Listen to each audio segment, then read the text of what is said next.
বেড়াতে এসেছিলাম কানাডা থেকে 26 তারিখ। তখনই জানতাম আমাদের জনপ্রিয় দেশনেত্রী বেগম খালেদা জিয়া গুরুতর অসুস্থ।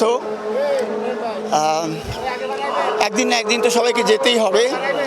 আজকে দেশের জন্য অত্যন্ত একটা দুঃখের দিন যে আমাদের সবচেয়ে জনপ্রিয় দেশনেত্রী আজ আমাদের মাঝে নাই। আর আমি মনে করি আমার সৌভাগ্য যে আমি এই সময় দেশে আছি, আমি এই জানাজায় শরীক হতে পারছি, ওনার জন্য দোয়া করতে পারছি। আল্লাহ ওনাকে বেহেশত নসিব করুক, এই দোয়া করি। এবং আমরা ওনার যে শিক্ষা, ওনার যে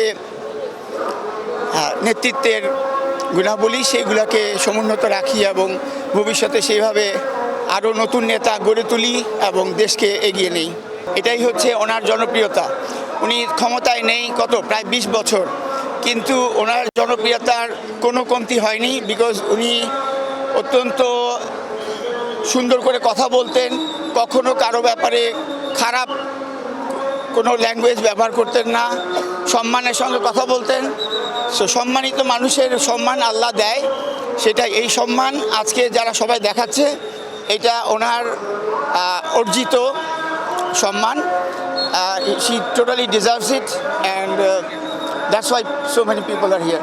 আমরা আজকে এসেছি আমাদের দেশনেত্রী বেগম খালেদা জিয়ার আজকের এই বিদায় বেলা, আমাদের গণতন্ত্রের মা আপসহীন দেশনেত্রী ওনার শেষ বিদায় দেওয়ার জন্য আজকে আমরা জানাজায় অংশগ্রহণ করার জন্য আমরা হবিগঞ্জ থেকে এখানে আমরা এসেছি। আমরা আশা করি আমাদের এই দেশনেত্রীর রেখে যাওয়া গণতন্ত্রকে আমরা বুকে লালন করে আমরা ভবিষ্যতে এই দেশ গড়ার কাজে সেটা আমরা কাজে লাগাবো এবং দেশের মানুষের জন্য কাজ করব।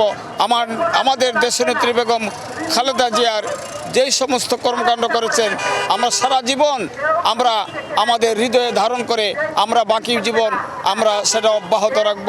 এবং আমরা সকলের কাছে আমাদের দেশনেত্রীর জন্য দোয়া চাই।